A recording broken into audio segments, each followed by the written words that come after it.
एक और आम खबर दें आपको, पाकिस्तान स्टील में करप्शन रेफरेंस का फैसला 11 साल बाद सुना दिया गया। एहतिसाब अदालत ने तमाम मुल्जिमान को शक का फायदा देकर बाइज्जत बरी कर दिया। मुल्जिमान में समीन असगर, चौधरी शफीक, तारिक इरशाद और दीगर शामिल थे। नैब की जानिब से मौक़िफ़ इख्तियार किया गया था कि मुल्जिमान ने ठेकों की मद में खुर्द-बुर्द करके करप्शन की है। मुल्जिमान की करप्शन से स्टील मिल्स को 13 मिलियन से ज़ायद का नुकसान हुआ है। मुल्जिमान के खिलाफ रेफरेंस 2012 में कायम हुआ था, जिसका फैसला 11 साल बाद सुना दिया गया है और एहतिसाब अदालत ने तमाम मुल्जिमान को शक का फायदा देकर बाइज्जत बरी कर दिया है। मुल्जिमान में समीन असगर, चौधरी शफीक, तारिक इरशाद और दीगर शामिल थे।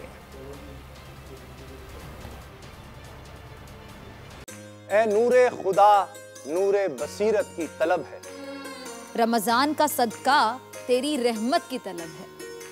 मख्फी हैं इसी माह में रहमत के करीने, गर्दाब से निकले हुए बख्शिश के सफीने, गोया हैं तेरे इश्क में हम सब बराबर, मजलिस को तू गुलदस्ता फिरदौस बना दे, रिंदों को सनाए शहलौलाक पिला दे, तू शम्मे कलम को यदे बैज़ाई अता कर, बच्चों को तो इफ्तार में तस्नीम अता कर।